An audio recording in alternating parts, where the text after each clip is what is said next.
take. Gonna play our guitars and sing you a country song. We'll all be flying higher than a jetliner. And if you want a little bang in your yin yang, come along.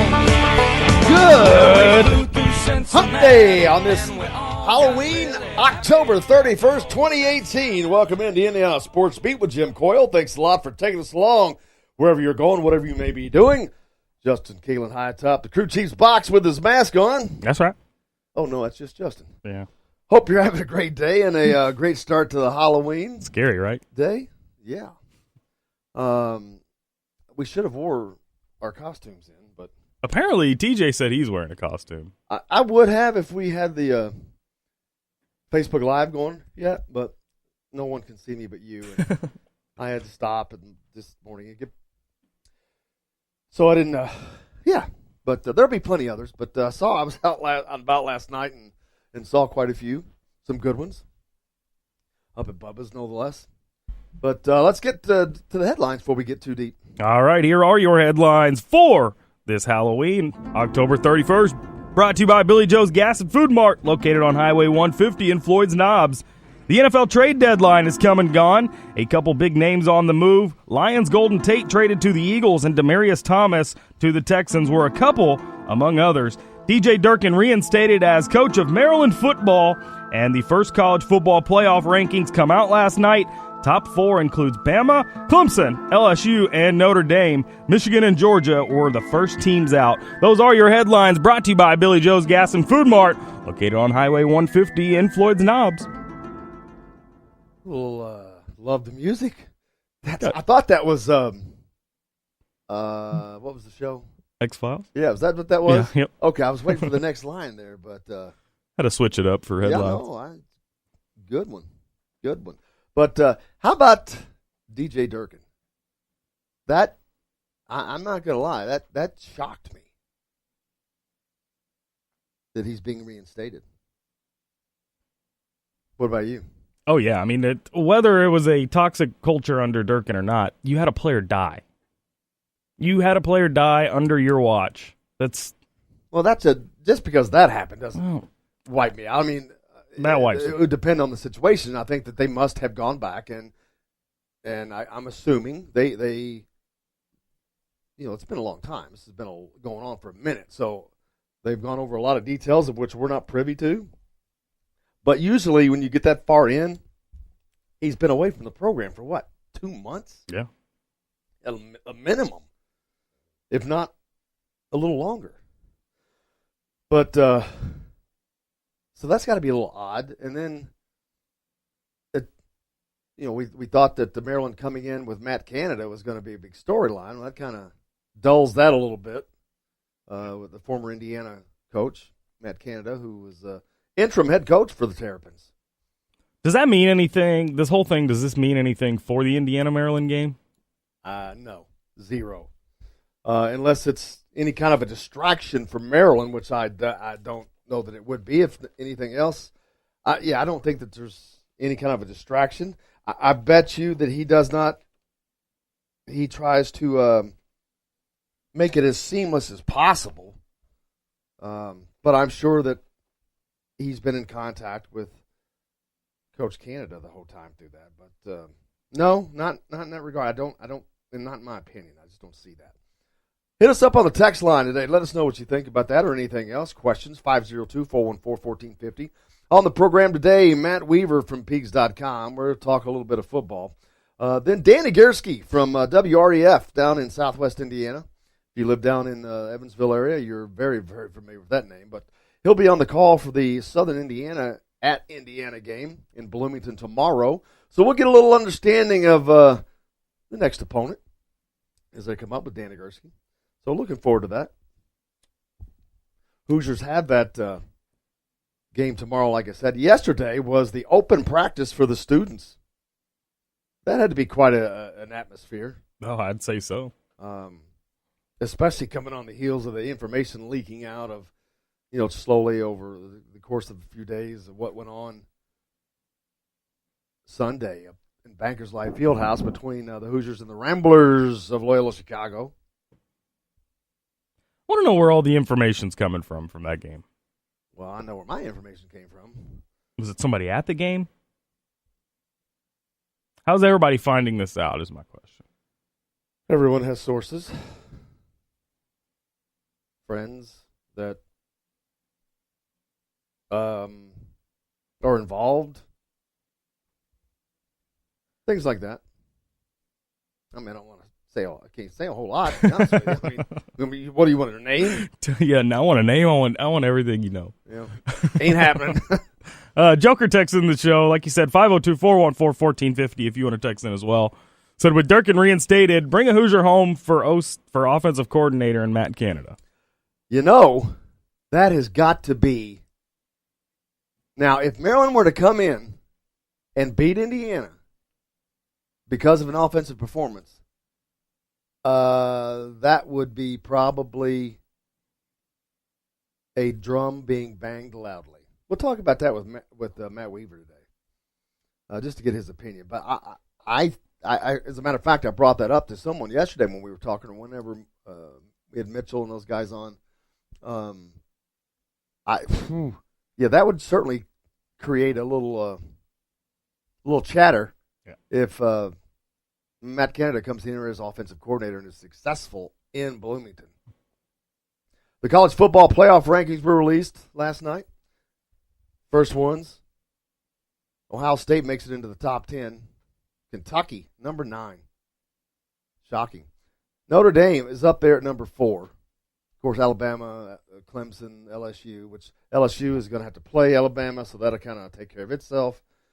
But I'm still, this Notre Dame thing, ridiculous. They barely beat Pitt. They barely beat Ball State. Barely beat Vanderbilt. I'm sorry. That's not the number 3 team. Well, according to you, they won't be there this next weekend.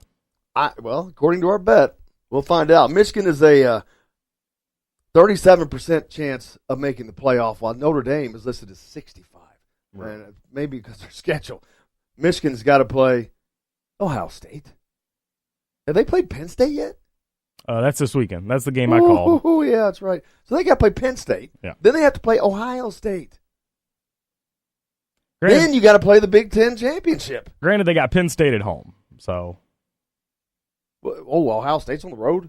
I believe so. I thought that was at home. Might be. I don't know. How about Virginia coming in at 25? Unbelievable. But talked about that yesterday.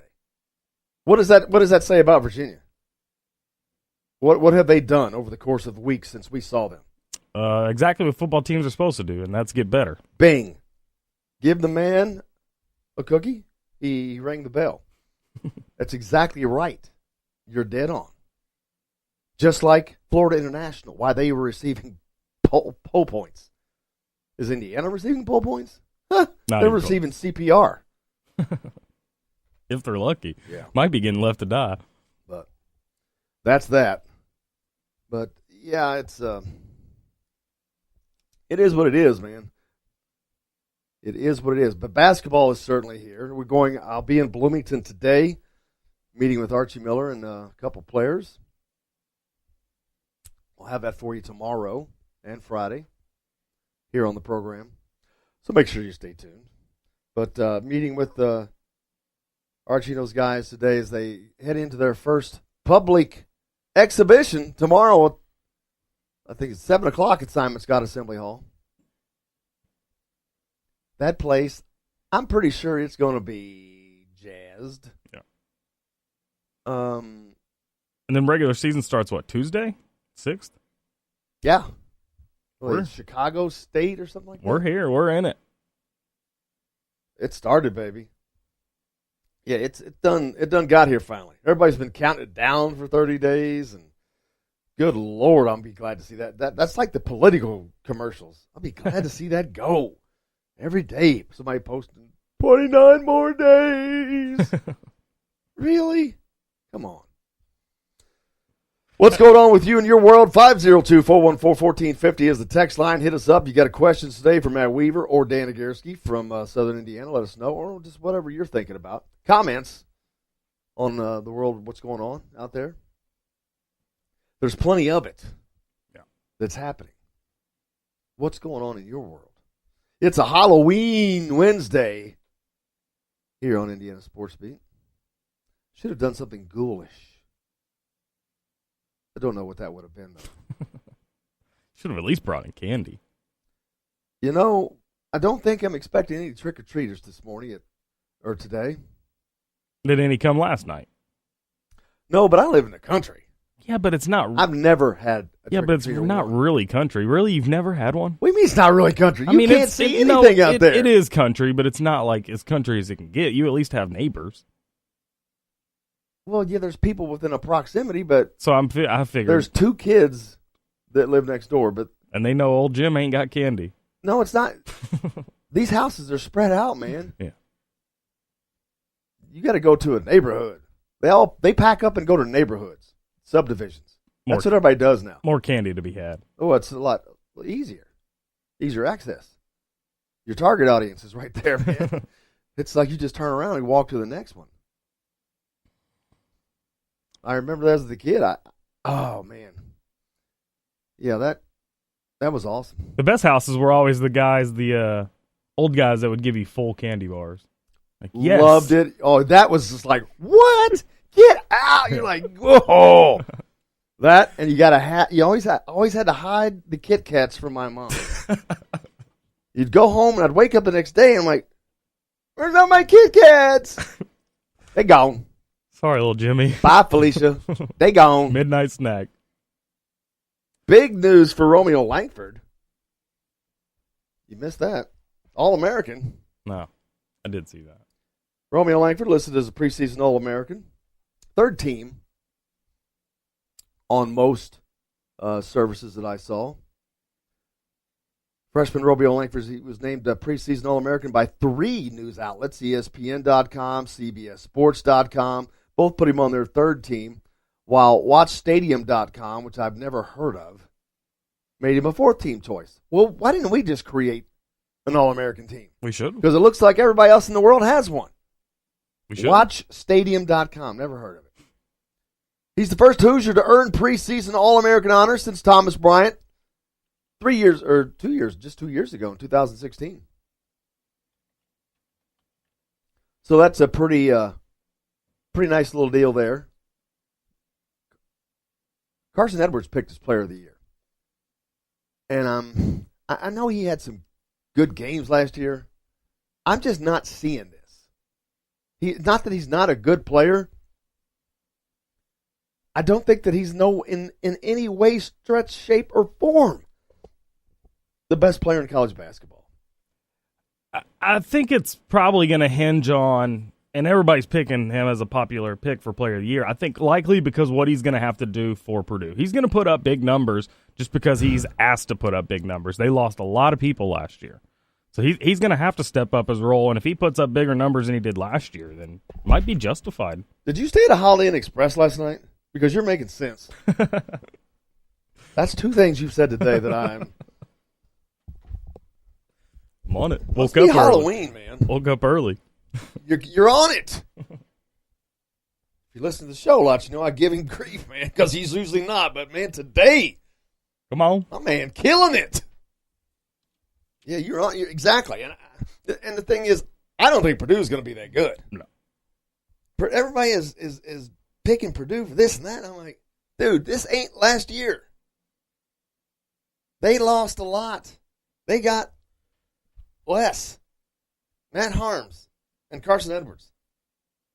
Have you heard Matt Harms as preseason Big Ten, All Big Ten, or anything like that? Have you even heard his name one time? Nope. Have you heard one player off of Purdue other than Carson Edwards? Anybody talking about anybody on that team other than Carson Edwards? Nope. There's a reason. Taking Indiana, for example. Oh, my gosh. They're talking about Juwan Morgan. Oh, man. They're talking about Romeo Langford. Oh, my gosh. They're talking about Justin Smith. Speaking of Romeo and Juwan Morgan, they put out a list yesterday of the best 1-2 duos college basketball. They did not put Juwan and Romeo on there. Again, Indiana's being looked at from last year. Yeah. It's about to be a big surprise. But like, what are some of these 1-2 duos? See, that doesn't make sense to me because they're not. It's not a 1-2 duo. I think you could have a 1-2 duo in the backcourt or something, but they're just. I don't think you're gonna. Is it just because you got your two best players? Right. Like, for instance, North Carolina's was Luke May and Nasir Little. Now, that's a pretty good 1-2 duo that is likely going to be better than Juwan and Romeo. But I don't know that I agree with the other ones. You got Admiral Schofield and Grant Williams from Tennessee. You got R.J. Barrett and Zion Williamson from Duke. We've talked about Zion at length. Dude may not even play. And then, of course, from St. John's, you've got Shamari Pons and Mustafa Heron. That'll be a pretty good 1-2 combo. St. John's. Okay. What is St. John's? Exactly. What is St. John's predict? So you're telling me you got one of the best 1-2 duos in the country, but your team sucks? They might win 20. Well, they won't make any noise in the postseason, but... Will they make the postseason? NIT, maybe? Really? We'll see. It'll be very interesting. But, again, Indiana's being looked at. But I don't understand this. Okay. Juwan was listed first team All Big Ten preseason, right? Yep. Romeo listed All Big Ten preseason, right? Yep. Freshman of the year. All American Romeo. But yet that's not a 1-2 combo? Right. And that's not a team that you can see finishing in the top 5 of the Big Ten? Keep sleeping. I got distracted reading something that was said. It has something to do with you dressing up like a teddy bear. Me? Yeah. Oh, God.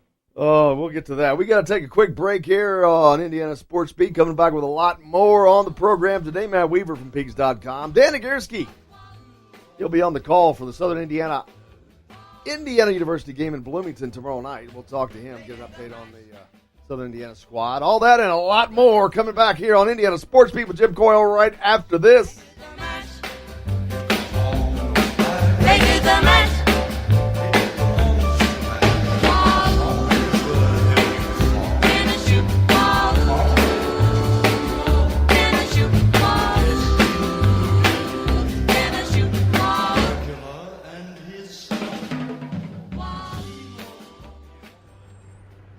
Got a problem with your big truck?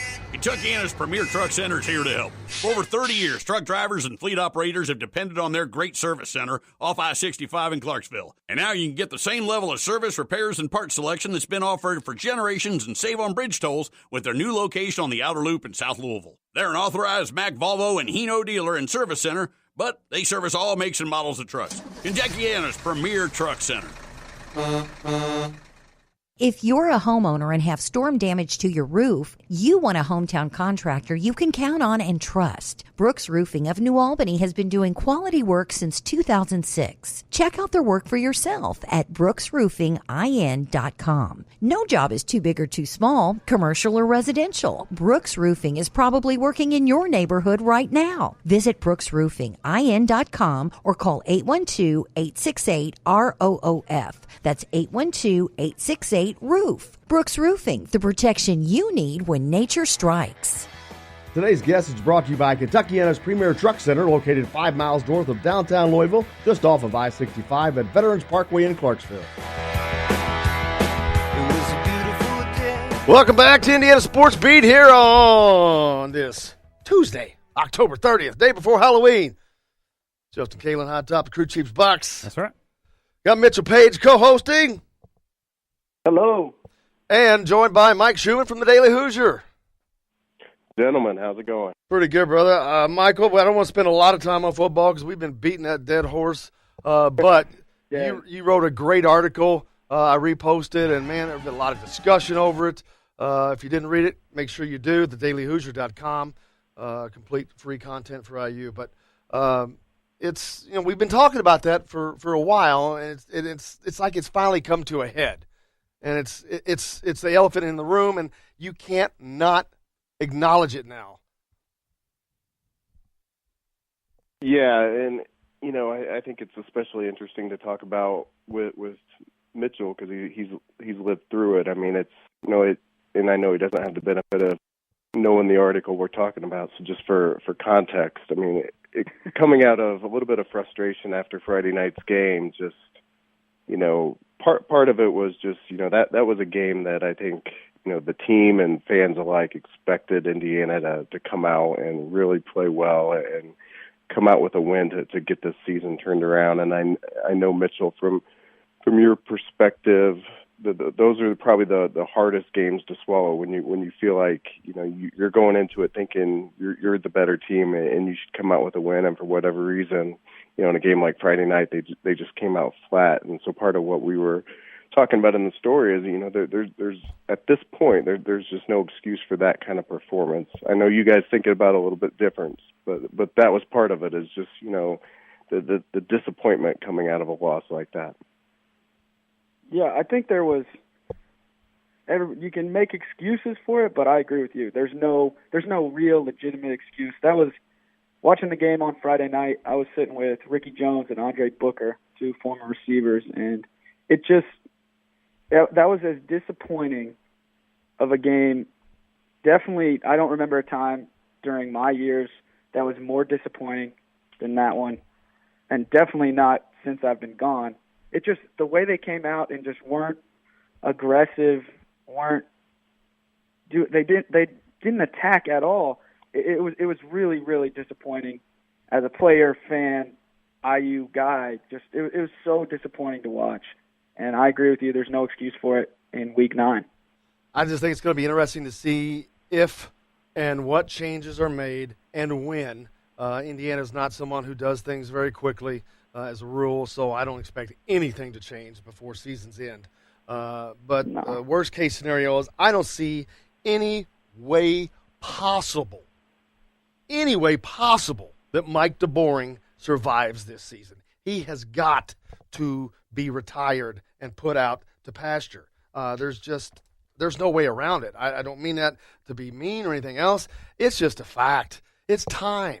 It's time. Yeah, I have a hard time calling for someone's job, but something needs to change. Whether he calls plays differently, gets more aggressive, something happens. Something needs to change the way they play offense. They have no chance without it. What do you think, Mike? Mitchell, sitting there with your fellow former players in that fourth quarter, did you guys pick up anything that the offense was? I mean, obviously they scored on some deep throws there that they haven't done all season. Was that just because of what the defense was giving them, or was that just, kind of throwing out the playbook and taking shots, which is probably what they should be doing? Yeah, I think they were looking for anything at that point in the game. But you see that when you throw the ball down the field, it creates the opportunity for big plays. We just had Chronic Hoosier on, and he talked about our offense was one of the most explosive he can remember. The only reason that we were explosive is because we gave ourselves chances to be explosive. We didn't throw the ball 5 yards and hope that guy would run for a touchdown. It's the Big Ten. You're just not going to do that. It's hard to move the ball down the field. You have to take shots. You have guys like Nick Westbrook, who's a monster, Donovan Hale, so athletic. Throw the ball up to these guys and let them make a play. And we just haven't done that. And when we finally done it a couple of times, great things happen. We needed big plays against Penn State, it happens. Big plays against Minnesota, it happens. We just find a way to make yourself throw the ball down the field if you're the coach. That's what I think. Absolutely. Yeah, I mean, go ahead, Mike. Isn't it fair to say that you guys are more competitive with other teams in the Big Ten kind of on the edge and down the field than you are with those 5-yard passes trying to, compete against other teams' front sevens? I feel like Indiana's athletes on the edge are pretty close, if not right there, but, trying to, outmuscle D-lines and linebackers is a whole different ballgame that I'm not sure IU's ready for yet. Yeah, I agree. The biggest difference that in this team, not as much the teams I was on, we had Dan Feeney's and Jason Spriggs and Colin Barriggs. Right. The list goes on and on with guys like that. They don't have that dominant force on the offensive line. So they need to take shots because our receivers are as good or better than any group of receivers, I think, in the entire conference. Give our guys a chance because make it easier on our offensive line that is struggling a little bit, take a 3-step drop and throw it down the field. They don't have to protect as long, and then guys can't pin their ears back and make it even harder to block. Give peace a chance, baby. Give peace a chance. Hey, some positive things. The soccer team finished 8-0, and unbelievably, first time they ever did that. That boggles my mind. First time they finished 8-0 in the Big Ten. I would have thought that as successful as that team has been, they've won 9 national championships or 8 national championships. But this is the first time they finished undefeated in the Big Ten, which they joined the basketball team, I think is the only team to ever do that.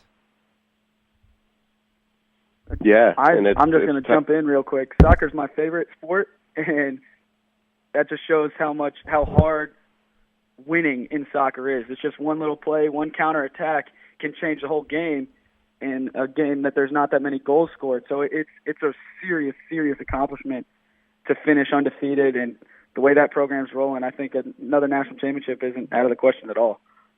Yeah, it's Jim. Go ahead, Mike. Jim, you saw. I think you went down to Lexington to that game, right? I mean, you saw how soccer can get crazy quickly. There's no one in their right mind believes that Kentucky's 3 goals better than IU, but it happens, and so that just to Mitchell's point, that just shows how soccer is just a crazy game, and it doesn't going undefeated over 8 games against good teams is not easy to do at all. Not at all. That's a team that finished runner-up to the national champion last year, near another title, but they did not win the Big Ten. They didn't win the Big Ten tournament. They got beaten both of those, but they continued to persevere. Basketball also moving forward. Finally get to see live action on Thursday, and all the word coming out of Bankers Life Fieldhouse in the double secret probation scrimmage against Loyola Chicago is they're going to be tough defensively, man. They're going to make life difficult for people. Yeah, and that was the big question, right? I mean, thinking back to this time last year, Indiana State, Fort Wayne, those games got out of hand because IU didn't understand Archie Miller's system. They didn't know how to switch off of ball screens. They just didn't comprehend the pack line yet, and in part because they had an entire roster of guys that had never played through a season with Miller. And now, a year later, still with 7 new guys on the roster, here they are, and for him to say last night on his radio show that how impressed he was with how they're playing defense, that says a lot, because that's just not something a coach says going into a season. You don't even want to give your guys that sort of potential to be complacent about it, but they're clearly buying in, and I'm very excited to see it on the court on Thursday and then into the season. Yeah, I think they're going to be a much more defensively minded team than they are offensively. Not to say they're not going to be offensive minded, but I think especially in the beginning of the season, the defense is going to be the moniker of this team, which is going to promote the offense. And but looking forward to see how that is, because the depth is unbelievable on this team. It is, and I think something else I took away from Archie's comments last night that I was really encouraged by is he made the point that they're not necessarily right now a great shooting team, but he said, what, we don't even want to be. We want to drive the ball to the basket and get fouled. And when you think about the top players on this team, that makes so much sense, because that's their strong suit, from Morgan to Langford to Green to Smith. All those guys are great athletes that can get to the rim and get fouled. And so then the question becomes is, can we be a better free throw shooting team than 65%, which was the number last year? All right, guys, I appreciate you. I hate to cut this short. We'll do this again soon, though, but pushed up against a break. We went along today. But, guys, Mitchell, thanks for joining us. We'll do it again. Mike, thank you as well. And we've got more coming up here on Indiana Sports Beat with Jim Coyle on this Halloween Wednesday, October 31st.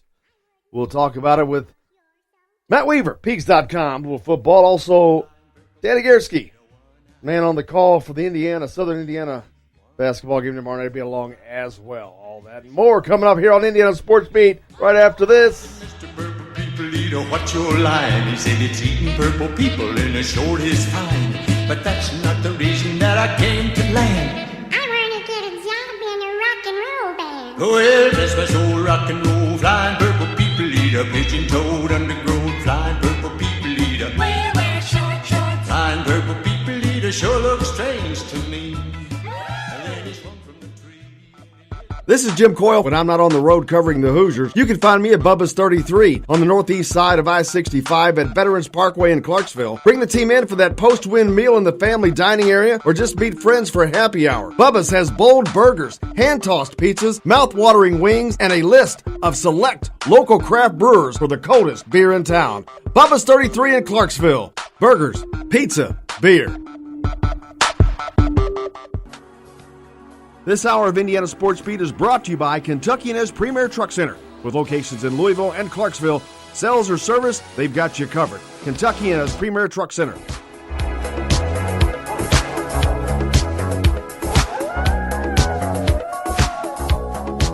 Welcome back to Indiana Sports Beat here on this Halloween. Just Kalen High Top Crew Chief's box. You know, I got a text in on the text line, different text line, but it was directed. It says, it's from Joker. You could go out in a teddy and stockings and dress up as Little Tina. I think Little Tina might be bigger than me. She was what? Barely bigger than a yardstick? Oh, man. Oh, if you don't know who Little Tina is, you're going to have to look that one up. You're missing out if you don't know who what Little is Tina is. A little person stripper? Entertainment dancer. Yeah, lady entertainment of the night? Yeah, something like that. Hey, how about this for basketball news? TV Teddy Valentine. After 34 seasons, you're not going to be seeing him in the Big Ten. He's not been rehired after 34 years. His career stretches from Judd Heathcote to Tom Izzo, Lou Henson to Brett Underwood, Bob Knight to Archie Miller. He was the one that gave Bob Knight the 3 technicals that one game, right? I think so. Even though you're only allowed to get 2 before you're out. But that's all right. Joe Hinton got 5. He's got nothing on old Joe. Whose wife Angie is coaching down there at Lanesville High School now. I saw a score. They won by like 1,000. That's what they do. Valentine's 60 years old, has no plans to hang up his whistle. He'll continue officiating in the Atlantic Coast Conference, the SEC, and the AAC. Not going to see him in the Big Ten, but the Big Ten Conference, in which he is most associated, opted not to offer him a contract for the upcoming season. Rick Boyges, who oversees the Conference of Basketball Officials, said at Big Ten Media Day a couple weeks ago that the conference typically uses 30 to 35 officials, and Valentine will not be one of them. Asked if the decision was due to the grading of his performance or Valentine's reputation for the theatrics, Boyges kept his remarks general. We factor it all in. Pretty much, I mean, he's good TV, I guess. Yeah. He's a horrible official. As a matter of fact, I think it was Michael Lewis I was talking about. Oh, man. Talking to, rather. He was talking about a game in Teddy Valentine in which he just hosed them. And so, yeah, I think that it's good that he's gone. He became too much a part of the game. He had that situation last year. I think ultimately probably was what done him in. You're right. That Michigan State game where he turned his back on that player. I think that's probably what ended it. Wasn't that a Duke or North Carolina game? Was it? I thought it was Michigan State, but I could be wrong. I think it was a Duke or North Carolina game. But yeah, but stop the presses. That's number 3 for you today. We're not even at 7. That's what's. We're not to the top of the first hour yet. You're right. But wow, you're killing me today, man. You're on it. Music. You got information. Something about Halloween. Whew, it must be. I guess this is the one day a year. I'll take it. I feel normal. But yeah, him and Bob Knight had quite a few dust-ups. But he stood up, according to this, to Bob Knight before 17,000 overheated fans at Indiana's Assembly Hall. Is that the one where... That's a chair game. Yeah, that's what I thought. Exactly. He'll always be a part of that. Joker brings up a good point on the text line. 502-414-1450, that number, by the way, if you'd like to get involved as well. Joker, he says, so if he does any of the ACC Big Ten Challenge, Big Ten team is screwed. Be our luck he will be an official for the Duke game. Dan Dockage talked about it. He was not in the arena the night that we're talking about, but he played for Coach Knight, and he said this. Here's the backstory. We're playing Duke in the 1992 Final Four. And rolling. All of a sudden, Teddy V makes two calls. The whole bench jumps up as one and going, whoa. And Teddy V flips a technical on him. Changed the game. That is only one of the situations. Said Knight was waiting for an opportunity to go off, and he did not come out to check on Luke Recker. He came to do whatever he could to embarrass Teddy V in front of our crowd. Oh, man.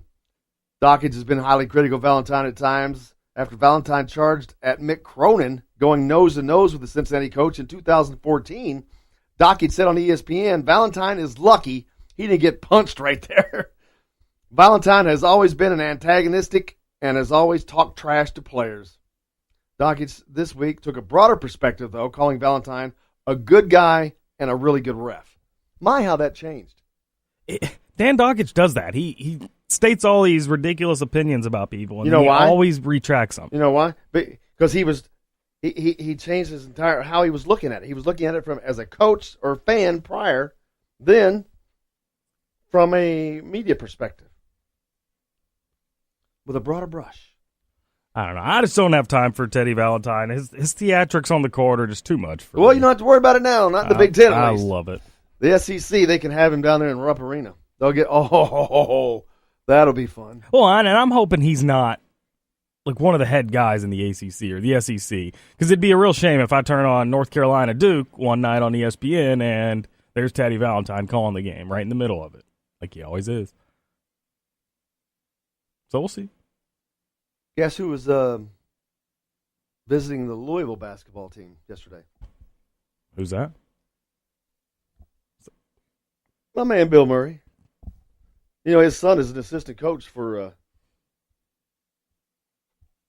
Chris Mack. Thought you were going to say a recruit. Nope. Bill Murray. Caddyshack. Cannonball. But that'd be cool to have Bill hanging out. Yeah, Indiana's got John Mellencamp. Yeah, great performer, but he's getting up there. Bill Murray's funny. Yeah. Love Bill Murray. But there's lots going on. And then back to the fact that DJ Durkin, the football coach at Maryland, reinstated as the head coach there, which shocked me. If you would have brought this up yesterday before it came out, and we'd have bet on this, I don't care what we would have bet, I would have lost. You said they wouldn't have brought him back? Oh, yeah. I never would have dreamed they would have, even if they cleared him. I think it's been too long. It's been too much. It's just a situation you would think you'd want a clean break from. When you mentioned it earlier, and I wasn't quite on that page, you had a player die. I do think that you'd want a clean break from that. Yeah. Just because, no matter what. Just to say, hey, you know, I just think it's best. That's one of those instances where it's really, truly, you can say, I think it's best for both of us if we just kind of separate. I would have thought that would have been the case there. Yeah. And so I'm shocked after being away from the program for, gee whiz, it's got to be 10 weeks that they're returning him in the middle of the season, no less. Yeah. Well, we got 3 games left? Yep. I heard when they brought him back, a couple of players, they had a meeting yesterday. 2 or 3 players walked out. So I'm wondering if that's going to become a trend. Is this team going to even respond to Durkin? And then how easy does it become then for other schools, not even just in the Big Ten, but around the country, to recruit against that? Like, you want to go play for that guy? He had a player die under him. Oh, I promise you that's going to be an issue. For sure. There were players that I didn't, wow. You see, that's just not a good look. And again, middle of the season. Yeah. What the hell are they thinking? Well, You got 3 games left. What the hell you got to lose? Just wait. And that's the thing with Maryland is they've poured so much money into their football program trying to make that the flagship team of Maryland University, or University of Maryland, I should say. But it's ridiculous, the fact that this is all going down. They can't sustain a good football team, and that's where the majority of their money has been poured into. So I don't know what got into you, but you're killing me today. You're on it. Came to play. I'm telling you. I'm telling you. Yeah, but let us know what you think. 502-414-1450 is the text line. Hit us up. What are your thoughts? If you got any questions on the program today, we got Matt Weaver from Peegs.com. We will talk a little football. We'll talk to Matt about that. Also on the show, Dan Egierski. He'll be on the call at the Assembly Hall in Bloomington. Tomorrow night is the Hoosiers host Southern Indiana. What's their nickname? Man, I should know this. My sister went to college there. Oh, my gosh. Then you're... Eagles? I want to say the Eagles. Well, don't say. Tell me. It's the Eagles. Take it to the highway or... Eagles. If you want to know his name's Archie. Whose name's Archie? Their mascot. Really? Archie the Eagle? The college football playoff rankings are out. No shock at the top, of course. Crimson Tide, Clemson, LSU, Notre Dame. LSU, Alabama are going to play.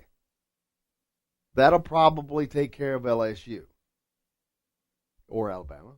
What happens if Alabama loses? Is there any way they don't make it again? I mean, not. I would think they'd have to lose to LSU, and you would have to have Kentucky beat Georgia, and then I think if Kentucky, I don't even know. I don't even know if Alabama can miss, to be honest. In a year where they've been number one all year long. But I think if LSU beats them, Kentucky beats Georgia, and then maybe Kentucky beats LSU in the championship, you put Bama in. Dude. I don't know. Wait a minute. You just said Kentucky beating Georgia and LSU. Yeah, not likely. No. I don't think they're going to beat Georgia. I think it'll be a closer game than a lot of people think. Well, everybody down there thinks they're going to win. That's going to be an electric environment. The biggest game in the history of their football program. For sure. I don't care. You can go. I don't care what's happened prior to. That was in a day long ago. They have never had a day like they're about to have Saturday in Lexington. That's going to be an electric environment, at least up until if they were to get their smoked. But Notre Dame, I'm sorry. I just don't know what in the hell. I'm missing it. I'm not the smartest guy in the world. I'll be the first one to admit. But I'm just not seeing it. They struggle to beat a Pitt team. They struggle to beat a Ball State team. They struggle to beat a Vanderbilt team. Come on, man. One, I give you. You get one, that's a mulligan. You got a weak schedule to begin with. I don't care that they beat Michigan. It was game one. Game one. If Notre Dame ends up in the college football playoffs, it's going to be disgusting. Does it go down in history as the worst move that the committee has ever made when they get smoked in the semifinals? Well, I'd have to. Because I really honestly at this point don't care who they play. Well, but other teams have gotten smoked in there. Yeah, I guess. But from the eye test, they're not doing it for me. When you got a team like Michigan, all right, yeah, I know they lost Notre Dame at the beginning of the year, but Michigan's got to play a hell of a schedule. They had to go to Northwestern. Okay, Notre Dame's doing that. Equal. They played each other, Notre Dame and Michigan. But Michigan also is going to be playing Penn State, Ohio State, and either Purdue, Wisconsin, or Iowa. That is not a schedule that Notre Dame has, and Michigan has pretty much handled the teams they're supposed to handle. They struggled a little bit against Northwestern, but that's on the road against a good team. And Northwestern's proven to be a pretty good football team. And exactly. Man, you're racking them up. everybody at the time, they were like, oh, man, they struggle. Dude, this is not a bad team. So now it looks like to me, that's a good win. They won that game on the road. That's a stern test that they managed, and they got through. I'm just not seeing Notre Dame. I'm sorry, I just don't get it. Now maybe, and the only reason it makes it such a big difference is because they're not playing in a conference. They don't have a conference championship. They have the easiest path in the world. They have an easier path, to me, than if you're in the ACC right now. Oh, absolutely. And the ACC has one team in the entire conference. One. Virginia is tied for the division lead. That's how badly the ACC sucks this year. They're terrible. My gosh, look at Louisville, Florida State. Two of their juggernauts are horrific. Oh, they got 5 wins combined? Maybe. They couldn't get to a bowl game if they combined their record. Yeah, you got to go 500.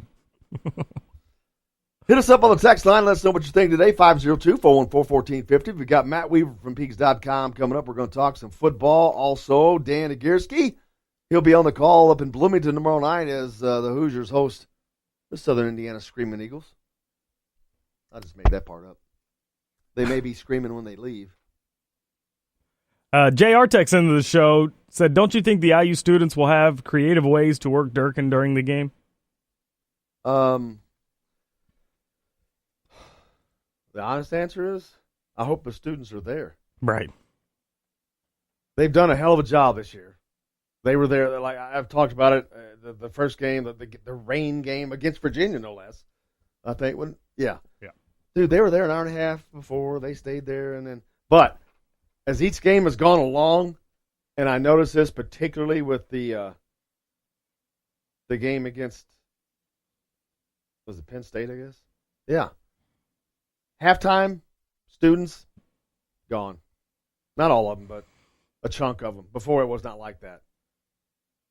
And that game really hurt, though, that they left as early as they did, because that was a game Indiana had a chance down the stretch to win. I mean, Indiana could have pulled that off had they had a little bit of support. Well, I don't know that made the difference in winning. It certainly would have helped. Yeah. I agree with you in that regard. But that's not why they lost the game. They lost the game because they were in a situation where they had to move the ball quick, and to do that, you need some big plays. Well, Indiana does not have the ability to make big plays. Sure. I mean, let's just be honest. The biggest play they've had this year is like, what, a 30-something yard touchdown? Something like that. And that's happened, once, twice? I was looking at a thing. I saw a stat the other day. It was Purdue. And they may be leading the nation in big plays. Yeah, plays of over 25 yards or something like that. Thanks, Rondell Moore. Y'all thank Jeff Brom for calling it offense. Sure.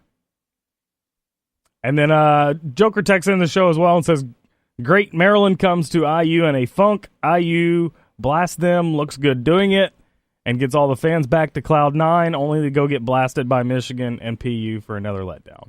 Well, the Michigan deal, they're not supposed to win that game, man. That's a road game. That's in the big house against a team that's probably going to be in the playoffs.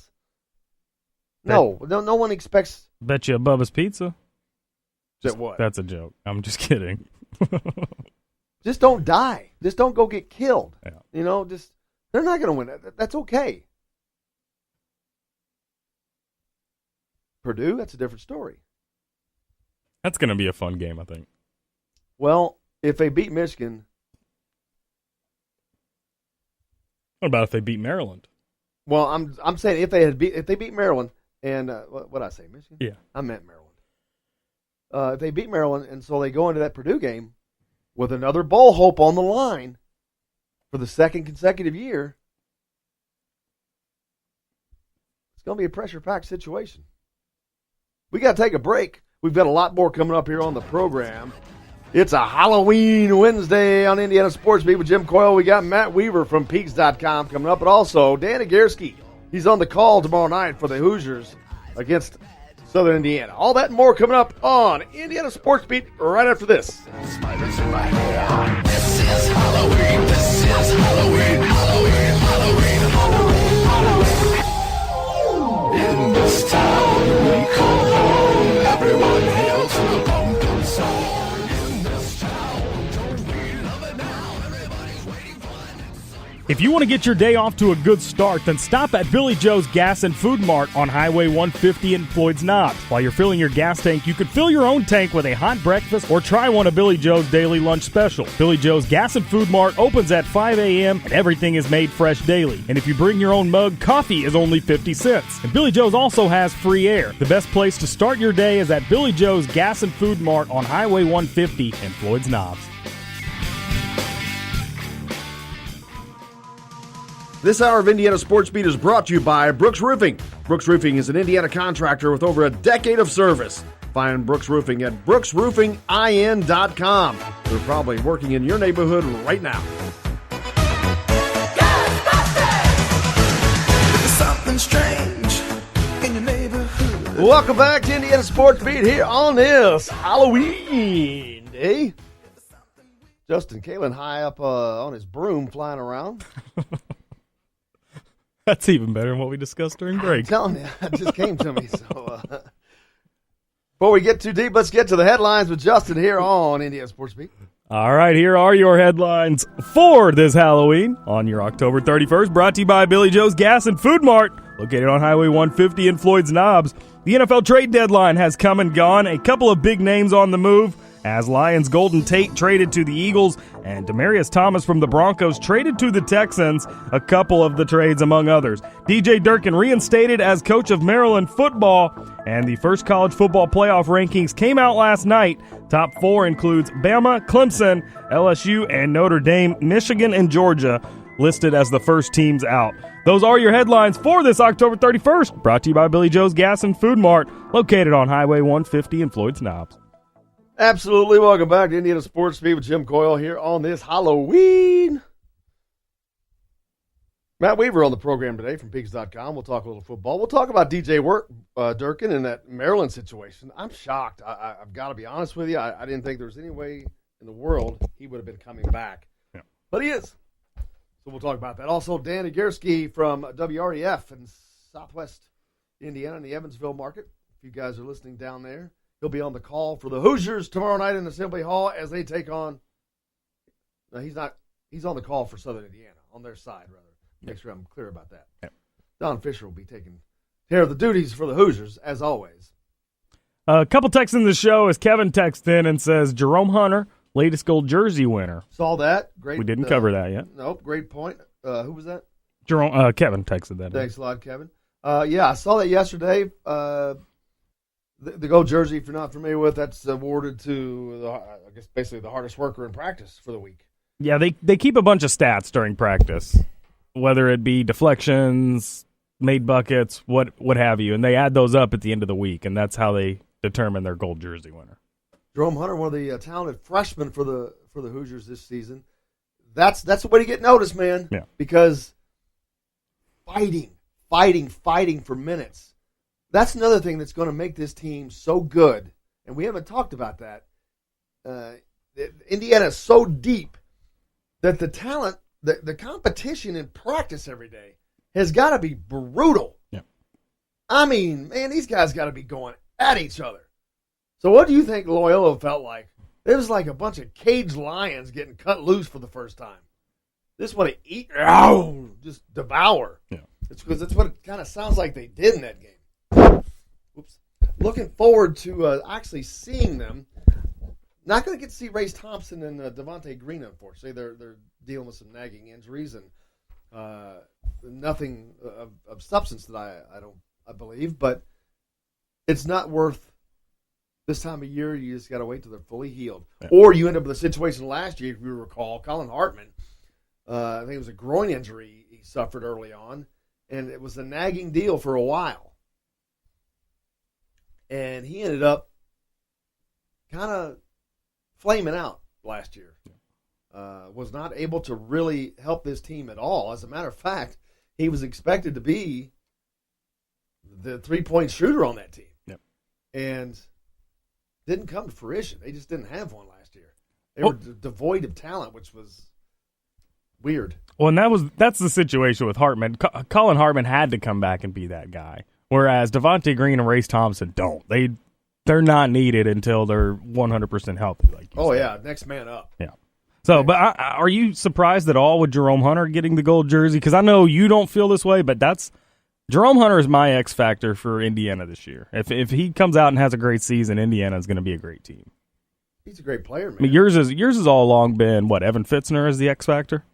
Well, he's definitely an X factor because he is the 3-point specialist on that team. Yep. He is the best 3-point shooter on that team. From a statistical standpoint. But there could be guys that break through this year. We don't know. I mean, take it easy, Tom Allen. I know. Never seen. You're killing it, man. You're on it. Don't waste all the bullets today, man. But yeah, it's going to be interesting. But that's a great point. It's the next man up, and guys are just fighting and clawing and just battling for minutes because once the season gets started, there's going to be fewer minutes to be had. Archie's going to break into a rotation. But they're going to run, man. They're going to get up and down. They're going to play hard defense, and then they're going to get up and down the floor. Deron Davis has been cleared for 5-on-5 play. I think he played about 10 minutes in the Loyola game. Obviously, it's kind of the same deal as last year. He had a conditioning, but that was just from losing weight and whatnot. This year, he's got to come back from this injury, so it's going to be a minute before Deron is up to speed. I mean, I'm thinking like mid to late January. And then, so if this team has played that long, it's what will the difference be at that point when he gets up to full speed? Because this team is going to be fast. They're going to be up and down the court. Yeah. I don't know how much that he can handle.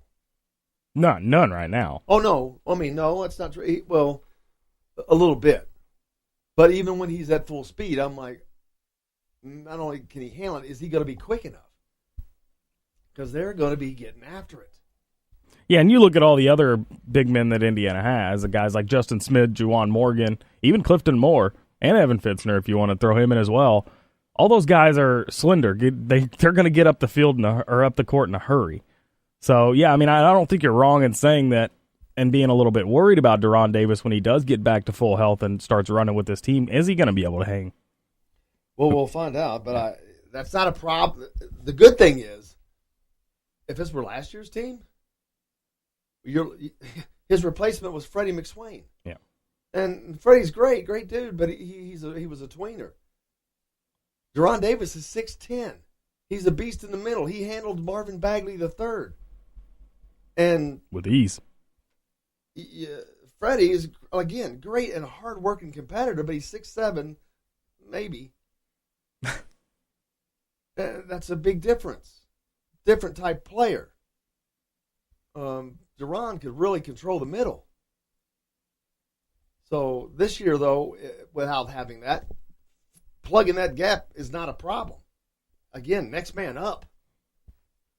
As a matter of fact, get out of the way because you might get run over for the next man jumping in there. Right. Hit us up on the text line, 502-414-1450. Let us know what your thoughts are. But, yeah, that's how I see that breaking down. Did we do headlines? Yeah, we did. Kevin texts in once again, 502-414-1450, that number again. Ted Valentine did a Russian game that he called before it ended after giving night technicals. The one Duke tourney game, he had 3 terrible calls in about 2 minutes. That game, he gave Calbert Cheney 2 fouls that were called wrong that should have been Duke fouls, and also one on Damon, mainly block charge calls.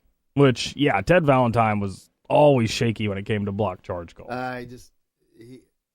I never have ever said that this official, that official had it out for this team, that team.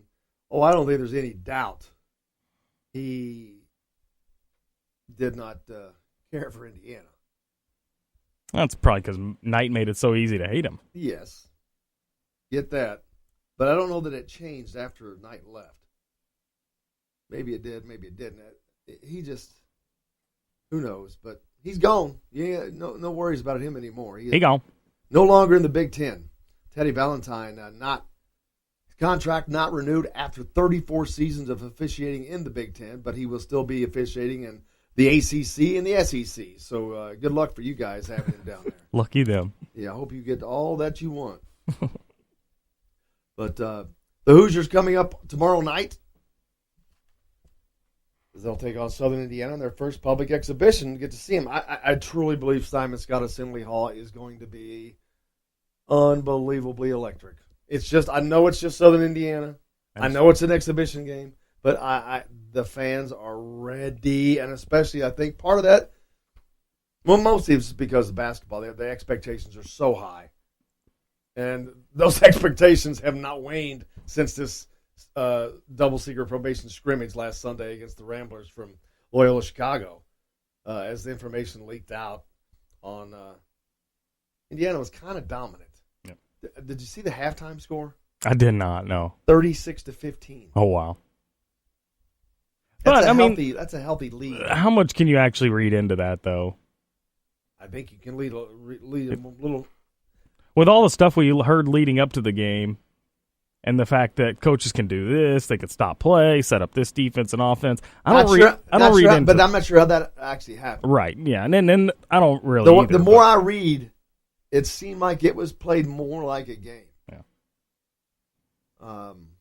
I'm ready to watch the game tomorrow night and draw conclusions from that. Yeah, but the thing is, this was against a team that went to the Final Four last year, Sure. not a Division II opponent. Sure. So, huge difference. Yeah. Let us know what you think. Hit us up on the text line, 502-414-1450. Got any questions? Matt Weaver on the program today from Peegs.com. We'll talk a little bit of football. Talk about DJ Durkin being reinstated at Maryland. I'm shocked. Joker says to Mr. Valentine, bye, Felicia. That's it. He gone. College football playoff rankings are out. Not a lot of change up there. But, yeah, I'm looking forward to seeing them in action. We've got to take a break. When we come back, we will have Matt Weaver from Peegs.com on. We're going to talk about some Indiana football in addition to that Maryland situation. Stay tuned. Indiana Sports Beat with Jim Coyle's coming right back.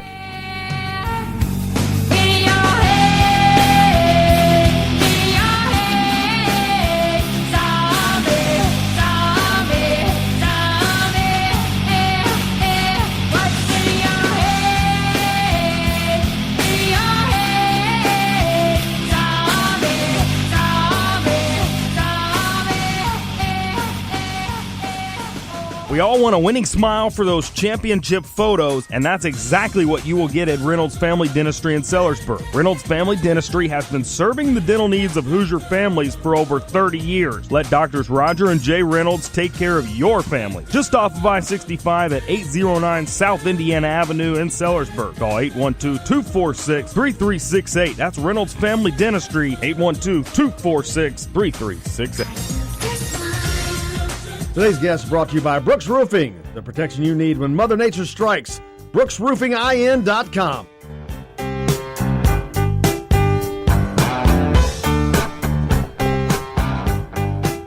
Welcome back to Indiana Sports Beat on this Halloween Wednesday. Halloween. Jim Coyle sitting here. Joined now by Matt Weaver from Peegs.com. Matthew, how is your day going, brother?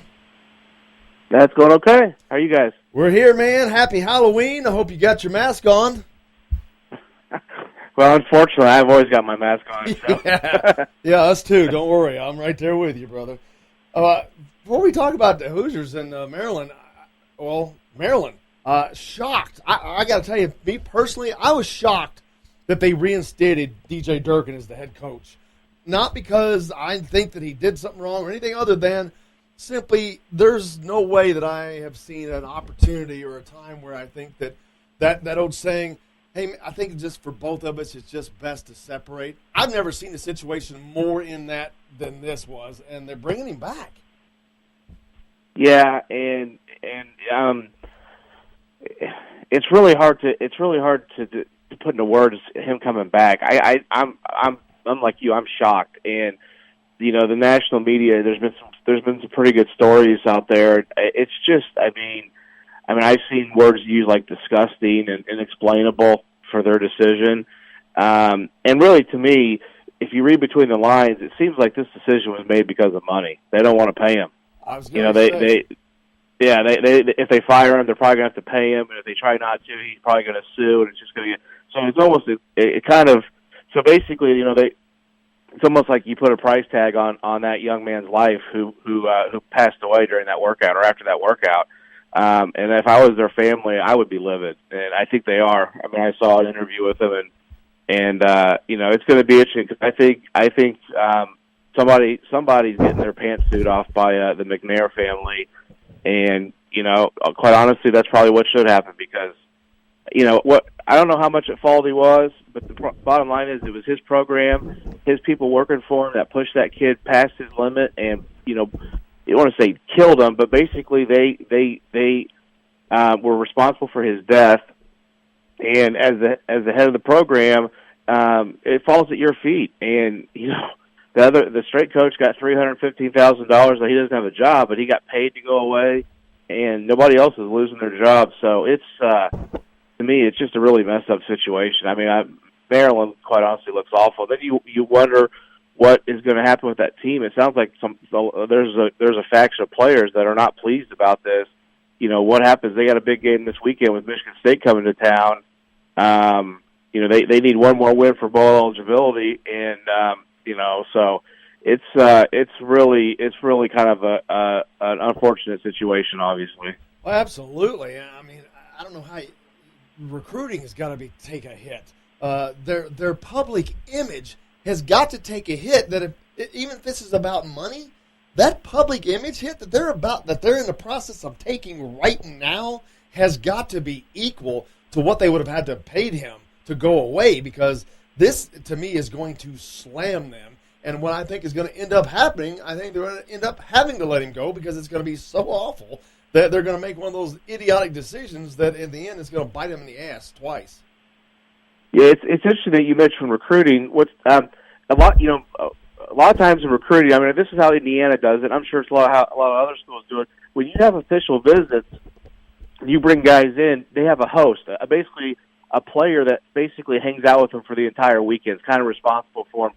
And usually, the host is a young player, like a freshman or a redshirt freshman or maybe a sophomore, because obviously that kid's going to be with that player if he comes to your school for the majority of his time. You don't usually put older players. My guess is the older players are supportive of DJ Durkin. They've been there for 3 years, or this is their 4th year or whatever, and they're supportive.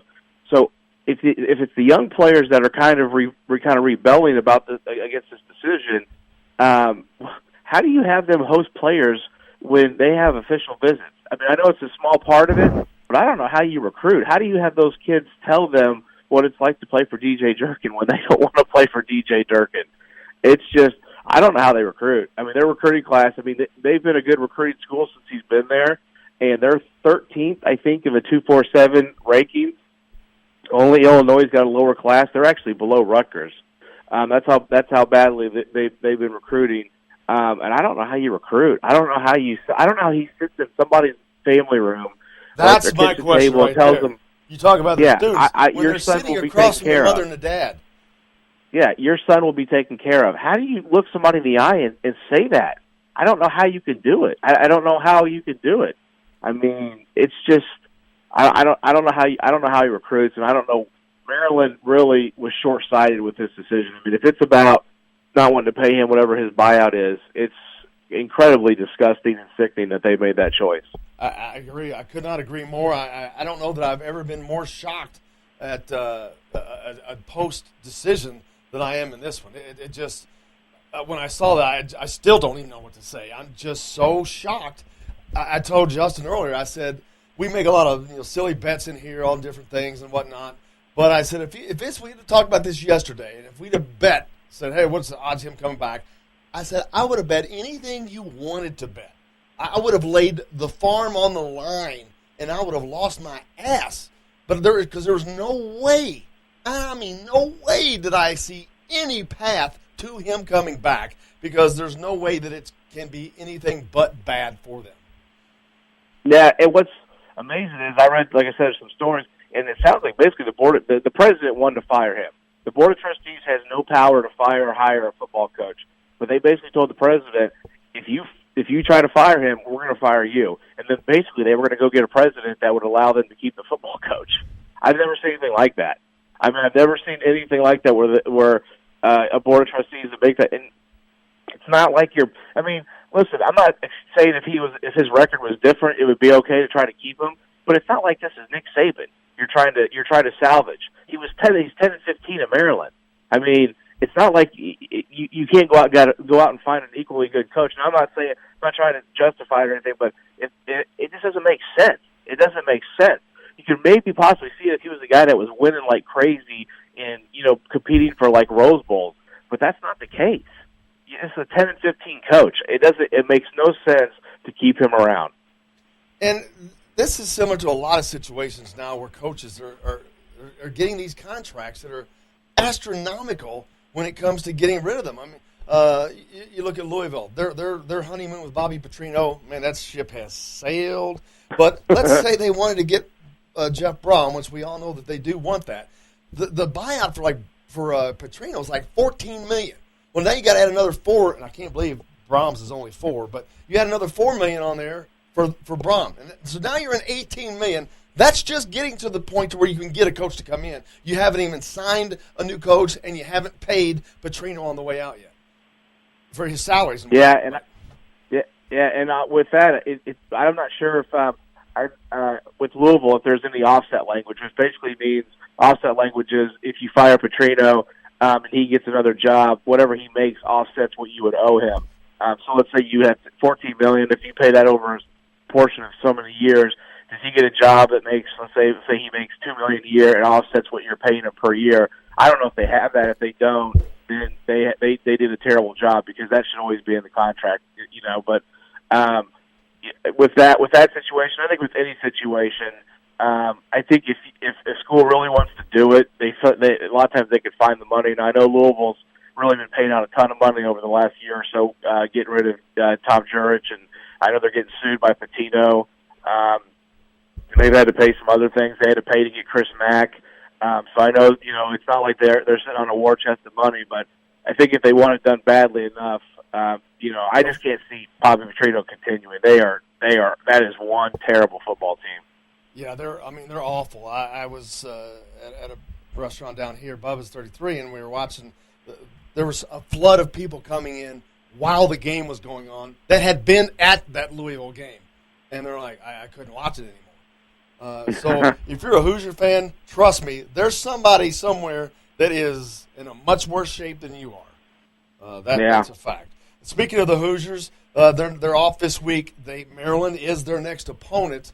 My first question in regards to that is Matt Canada is their offensive coordinator. He'll be sliding back into that role, I guess, right? Yeah, I mean, I got to think it's going to be awkward because this team had really I was surprised that Maryland had played as well. I mean, they've had some kind of clunker games, but they're 5-3. I mean, they're one game now. Their schedule's tough. I mean, they beat Texas State at home, at Indiana, and then I think it's like either Ohio State and Penn State or Penn State and Ohio State. But that's their last. So basically, they're looking at probably one winnable game. I mean, Michigan State maybe, but Michigan State's really good run defense, and that's what Maryland wants to do. So they're looking at one chance to get their sixth win, which is their best chance, obviously, when they come to Indiana in a couple weeks. But he's done a good job, and I just think it's got to be a little bit awkward. Those players are obviously kind of united and rallied behind him, so he'll be sliding back into that role, obviously, and that's why Indiana's, their performance in losing last Friday night, it just even hurts more because obviously they didn't know this would have happened, but, now Maryland, you just don't know. I mean, that team can kind of fall apart. I won't be shocked if they just get smoked at home this Saturday by Michigan State. It just seems like there's so much going on. There's not everybody's on the same page, obviously, and then, for Indiana, you had a really good shot to get your sixth win with 2 games to go. Now you're probably looking at a situation like last year. Even if you beat Maryland, you're going to be 5-6 going into the Bucket game, and we know what happened last year. And the way Purdue's offense, I know they didn't play great at Michigan State, but man, their passing game is really good. Indiana has severely struggled to stop anybody from throwing the ball. That's not a recipe for success to try to get a 6th win. Absolutely not. And now with Maryland coming in with Matt Canada is calling the shots probably offensively. What if Maryland comes in and does a good job offensively, beats Indiana? Is Matt Canada's name going to be start ringing in the air? Not necessarily for a head coach, because I'm not talking about that, but Indiana obviously is in dire need of an offensive coordinator that can revitalize that offense. Matt Canada's name has got to come up. He's a former coach at Indiana who is doing okay right now. Yeah, he's not. Coach Canada's not only a former coach. He went to IU. He played football in high school, and he suffered some kind of an injury. Wasn't able to play collegially, but basically went to IU to work under Coach Mallory and his staff because he wanted to be a coach. And I know Coach Canada personally. I got to know him when he was on the staff. He's a great guy, really bright offensive mind. I mean, people can see that. He's done a good job. Whether his name will come up, I mean, that's, to me, I think if there is an opening, an offensive coordinator next year, I think he'd be a great candidate. Would he be interested? It probably depends on how this kind of, if I was a coach of that school, I'm not sure how secure I would feel because, like you said, at some point, it looks like it's almost inevitable that they're going to have to get rid of Durkin, even though they don't want to. So will he be? Now he's moved around quite a bit. I think he's had 6 jobs in like 8 years. Not all because of him, but I think probably your family would probably want a little stability. But if he's available, if he's interested, Indiana would be foolish to not consider him because he's a really bright offensive guy. I think what they have would work well with what he likes to do. He can do a running offense. He can do a passing offense. He's done both. And Michael Penix should be your quarterback next year. I think he'd be a great fit for his offense and with the other pieces. I think they'd be a really entertaining offense, and they'd be a really productive one if he was in the OC at Indiana. But we'll have to see if there's going to be an opening, if that's going to be a possibility. I'll be just as shocked if there's not an opening as I am with there not being an opening for the head coach of Maryland right now. But if that isn't that what Tom Allen needs? He's got to have somebody like on his staff because he's a defensive guy. He's not experienced offensively at all. He's been open about that. He just turned the offense over, which is kind of unusual and not working out too well. But he needs, to me, experienced coaches like Matt Canada around him to make the team better and to make him better as he learns in the role as being a head coach. Yeah, and the other thing that would be, to me, that it would be interesting to see in the offseason is does he kind of delegate and kind of step back a little bit from being the defensive coordinator? I understand it's important to him, but at some point I think he has to ask himself what's the more important job, the head coach of the Indiana football program or the defensive coordinator of Indiana football? I think it's spread him a little bit too thin. I think it's kind of impacted his ability to kind of coach the entire game. And I'm not saying you can still be involved. You can still be involved in play calling, but I think you got 2 guys on your staff, and Kane Womack, who's been a DC. I mean, he runs the exact same defense that Tom Allen runs, and then Mark Hagan, who has got a ton of experience defensively. He's been co-defensive coordinator. I think he was even a DC at Texas A&M for a short period when they released their defensive coordinator down there. But I mean, he would be ready to step into that role. Maybe you have both of them kind of do it together, kind of a co-DC role or something. But I really think Tom Allen needs to think about that because I just think there's too much on his plate.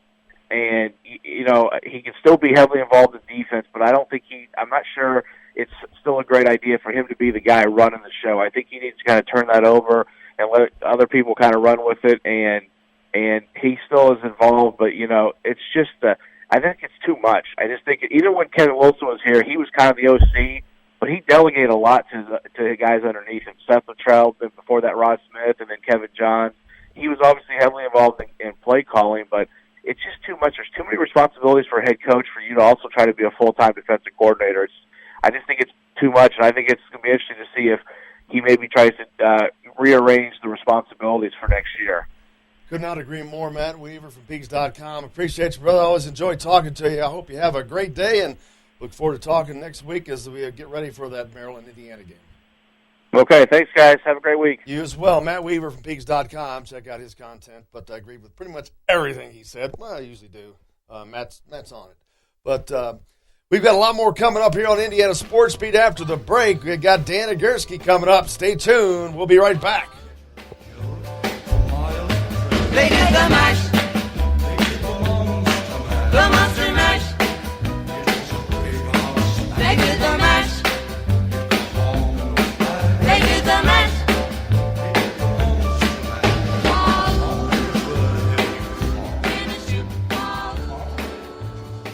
Hey, if you're in the market for a new truck or tractor, car, or ATV, you need to be at Hollis Auction Service on November the 10th. Located on Highway 150 in Greenville, just west of Highway 335, Hollis Auction Service also needs items for the auction. If you're looking to sell, call Billy Joe Hollis today at 502-664-1606. That's 502-664-1606. Make sure you're at Hollis Auction Service in Greenville on November 10th. Today's guest is brought to you by Kentuckiana's premier truck center, located 5 miles north of downtown Louisville, just off of I-65 at Veterans Parkway in Clarksville. This our town of Halloween. This is Halloween. Welcome back to Indiana Sports Beat here on this Halloween Wednesday, October 31st, 2018. Joined now by Dan Egierski from WREF in Evansville as the Hoosiers will take on the Southern Indiana Eagles tomorrow night. Dan, how are you, sir? Good morning, Jim. How are you? Doing great, man. It's got to be, first of all, I'm so jealous. You're going to be getting to do a game in Simon Scott Assembly Hall. Have you done that before? Yeah, the last time Coach Watson brought a team up there, I think it was 2014. So we've been there. That was the only game I've ever done there. But, yeah, it was 2014, an exhibition game similar as the one we're going to have tomorrow night. What's it like being in that environment? It's an electric environment, and I got to tell you, I truly believe Thursday is going to be electric because the fans are chomping at the bit to see this Indiana team. But it's got to be a heck of a lot of fun broadcasting from Simon Scott Assembly Hall. Well, I mean, it really is. In that first year we did it, just kind of walk into the place and you're awestruck. I mean, my daughter graduated from there, so I was there for graduation. But, to go in there for a basketball game, it's something that I was really looking forward to 4 years ago, and really looking forward to this tomorrow night because, as you said, I think the excitement is just, through the roof of the place with this basketball team this year. But, yeah, to go in there and, get a chance to catch up with, Don Fisher and all the other IU media folks that you don't normally get to see throughout the course of a basketball season. But, yeah, just a great environment, and I think these exhibition games with, the Division I teams and Division II teams, I thoroughly enjoy those as opposed to, when you're playing some of these other teams from other countries. And so it's exciting for me. I'm looking forward to the broadcast and getting back up there to Assembly Hall tomorrow night. And if you're listening to us in the Evansville area, you know exactly who Dan Egierski is. He's been doing it down there for quite a while. Basically the voice of Southwest Indiana. The Southern Indiana squad, this is not just your typical Division II team that's going to come in here. They're a team that's playing every year with teams like Bellarmine that are very good basketball teams. Well, and it kind of all started, Jim, back in the early 90s when the school hired a guy by the name of Bruce Pearl, and he put the program on the map on a national basis, and it continued with Rick Curtis and now Rodney Watson in his 10th year. And, I mean, that is the thing. The fans in Southern Indiana, they want to see good basketball, and they want to see good teams coming in, and they want to see a good non-conference schedule. And so, that's what they've done. And, they've traveled around the country and playing in some tournaments, preseason tournaments and things like that. And so it is in the Great Lakes Valley Conference. We're probably a little impartial around here, but we really perceive that to be the top Division II conference in the country. Year in and year out, there's normally 2 or 3 teams that are in the top 20. This year is no exception. And so, games like tomorrow night and then on Saturday, the Eagles are going to be at Hinkle Fieldhouse. I mean, you talk about an opportunity to broadcast 2 basketball games in the span of 36 hours in 2 of the most famous venues, not just in the state of Indiana, but in this country. It's going to be an exciting weekend. Absolutely. It's going to be incredible. And I use Bellarmine as the example because both of you guys are very similar because to me they use a lot of the same formula. Bellarmine's down in Louisville, a former Division II national champion, and USI always up there as well. But they both use a lot of recruits from in and around the state of Indiana, which is a hotbed of recruiting. And that not just for Indiana and Purdue and those teams, but it trickles down to USI and other teams. Lots of quality players. Well, and this USI basketball team, they've got 3 players from right here in Evansville. 3 guys that played for Wrights High School and played in the state championship game 4 years ago against some kid by the name of Caleb Swanigan. And so, they, Coach Watson, at the Division II level, I mean, you better go get some kids from the local and the area, to help certainly with the attendance, and they do that. They understand that. And I tell you what, the job that Scott Davenport's done over there, just with the city of Evansville. They've got probably a preseason All-American and Adam Eberhardt from Evansville, and he brought one of the better kids from Evansville. He kind of recruited him away from Coach Watson in Dylan Penn. That'll be a freshman that will contribute this year to Bellarmine. But, in the year that the Bellarmine won the national championship, right, Hobbs from New Albany and Luke Sprague of Castle. So, yeah, I mean, the southern part of the state, the northern part of the state, it's been very good for both Bellarmine and USI recruiting over the years.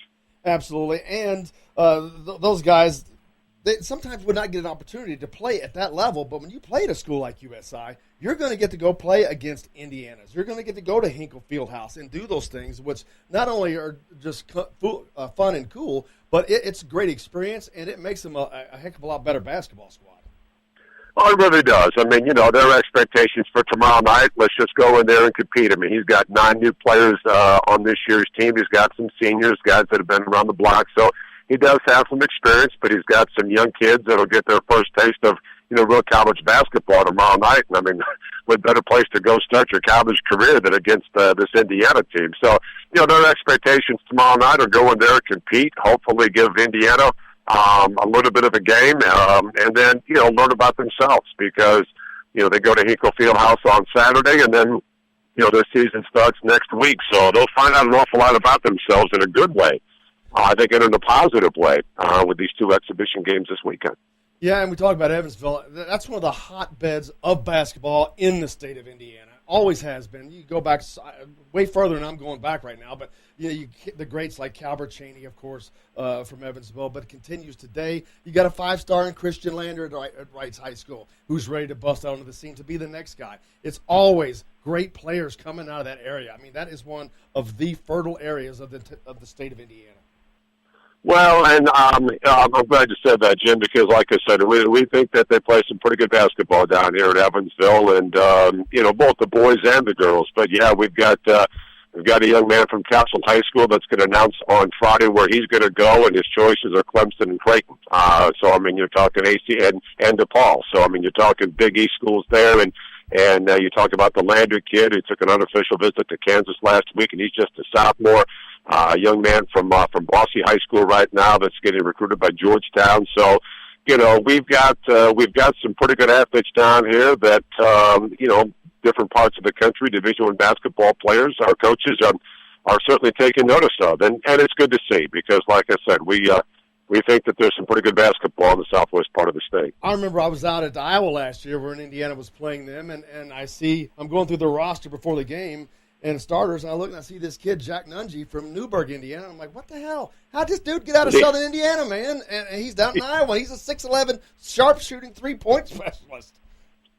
Well, then that was the thing. But, when the family moved to Southern Indiana, I understand there are some family roots back in Iowa, and that was the one thing that I think lured him because, he was getting quite a few looks from schools around here, Division I level, but I think he wanted to go back to kind of where the roots were, and at least that's my understanding. Now, he's got an older sister that's a volleyball player at Notre Dame and a younger sister that's going to go play volleyball at Florida State. She's a senior, so it's a pretty athletic family. Who are some of the names for the fans to look out for in the game against Indiana, kids from Indiana or from Indiana already, or maybe from the Evansville area that are going to be playing in that game for USI to look out for? Well, Alex Stein, preseason honorable mention All-American. He's been a starter since he walked into the doors as a freshman. Right now, he's the 5th leading scorer in school history, about 1,500 points. He should finish up his career possibly number 2, depending on how far they might go. But he is certainly a guy that spends an awful lot of time. I mean, you talk about a typical gym rat and using that old cliche. I mean, if that guy's not sleeping or studying, he's in the gym shooting. Nate Hansen, another kid from Wrights High School, junior college route. He's pretty good from the outside as well. Kobe Stevens is a transfer they brought in. Obviously, this will be his first game. He played at the University of Utah last year. And so I'm really looking forward to seeing him. They've got some other couple of kids from the Indianapolis area that are now sophomores who went to North Central High School, and Emmanuel Little and Mateo Rivera. Rivera's going to run the show at point. Little's just going to be, he's going to give away an awful lot of height tomorrow night and probably on Saturday to Butler, but he won't back down, so he'll be in there battling the boards tomorrow night as well. So those are 4 or 5 of the guys that I think you'll hear an awful lot from, at least from Southern Indiana, and will probably play most of the minutes on Thursday night. Talking with Dan Egierski from WREF in Evansville. He'll be on the call up in Bloomington at Assembly Hall tomorrow night as the Eagles of USI will take on the Hoosiers. In football, we see a lot in the preseason. The big teams, they bring in the cupcakes. Those guys are basically just getting a check. There's not a lot they can get out of it from a football. Basketball, it's different. I think they get a lot from this. How valuable is these games to schools like Southern Indiana for their season later on as they get settle into competing at their own level? Well, and Jim, you bring up a good point because, again, everybody's going to play some teams here in the next few weeks. They're like, okay, why bother? But, to have the opportunity, and, all these years when USI was playing, these all-star guys or these Marathon Oil teams coming in here, and, what purpose did those games serve? Quite honestly, I just really wasn't interested in doing them. But, when they went to the Division I, and Coach Watson now, like I said, in his 10th year, he was at Southern Illinois for a while. So, we've been there. He's really good friends with Matt Painter, who he coached with at Southern Illinois. So at Purdue, at Indiana. Last year, they went to Eastern Illinois and actually got a victory. It's their first victory ever against a Division I school. But, to go in there and to play in that kind of an environment, number one, and then number two, to play that kind of talent and just see where you are at the beginning of the game, or at the beginning of the season. You're going to find out an awful lot about yourselves playing against guys that are going to be playing at the next level, more than you are, playing against pickup guys or all-star teams that, really serve no purpose. So I think from that standpoint, the structure, the environment, all of that just kind of comes into play because, again, there are a few venues in this league, the Great Lakes Valley Conference, Bellarmine being the prime example. You go there, and that place is sold out every single night. And it's a very hostile crowd. And so, you go into Assembly Hall, you go into Hinkle Fieldhouse, Mackey Arena, any of these other places, and the students are right there on top of you, and you get a taste of what college basketball is all about at the highest level. Absolutely. Now, in this past Sunday, the Hoosiers had a secret scrimmage against Loyola Chicago, a Final Four team from last year. Don't know how good they're going to be this year, but the goal is to play a team that's pretty much similar in your talent level. And word has gotten out kind of how the game went, at least as one of the sources I've talked to. And Indiana, they've seemed kind of dominant, especially on defense. What are you expecting to see from what you've heard from the Hoosiers against Southern Indiana? Well, talking to Coach Watson on his weekly radio show the other night, he said the wingspan of the defenders for IU on the perimeter go almost from like one end of the court to the other. From sideline to sideline, it's like trying to get a ball through through a brick wall. So I fully expect IU to come out here and in the beginning at least and treat this game like it's it's like their season opener. Because again, I think these coaches around the country at levels like Archie Miller and Matt Painter, again, they want to bring in, I think, Division II teams that are also going to show them a little bit and maybe expose them a little bit. And so, it's going to be more of a learning curve for USI tomorrow night and on Saturday than it will be for IU. But Coach Miller will find out, okay, how are his guys going to react when the lights come on and those kind of things. And so I think from that standpoint, just, where USI is, what they have to do, because they do have some experience on the perimeter. The inside game, transition game, obviously needs some work, and that'll be exposed for sure tomorrow night. The strength and the under the backboards will certainly be exposed tomorrow night, but you know what? They're going to find out an awful lot more about themselves, like I said, playing IU and Butler this weekend than they would playing, some other teams. And what are you expecting for your squad this year? Once they get past these games against the upper D1 talent, when they settle into their own schedule, what are you guys expecting for the season for the Eagles? Well, I mean, every year the expectations are pretty high, to compete for a conference championship and get deep into March. And that hasn't happened for this program in the last 3 years. And the natives are getting a little restless.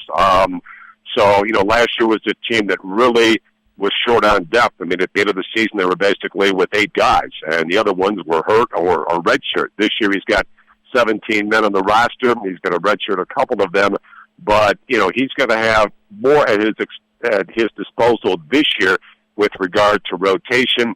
And some of these guys that were logging 30, 35 minutes a game, I mean, they were doing really well throughout the middle of February, and then they just wore out, and the end of the season was just a disaster. So I think with the added depth he's going to have, with the transfer of Kobe Stevens from Utah, with size underneath the basket, if they can stay healthy, this is a team that is going to compete for the GLVC championship. They were picked to finish 4th out of a 14-team league. Belderman's ranked number 1, so everybody's going to be chasing them. But it's a team that's expected to compete for a championship and have a nice run in March. Dan Egierski, if you are listening down in Evansville, you know that name. If not, you should be. WREF, check them out. I can't thank you enough. I appreciate you, man. Look forward to seeing you in Bloomington tomorrow night. All right, take care, Jim. Thanks for the time. Thank you. Dan Egierski from WREF. That's going to take care of it for us here today on Indiana Sports Beat. Make sure you tune in tomorrow. We'll be back with plenty more. For Justin Kalen, I'm Jim Coyle, and I will see you on the radio.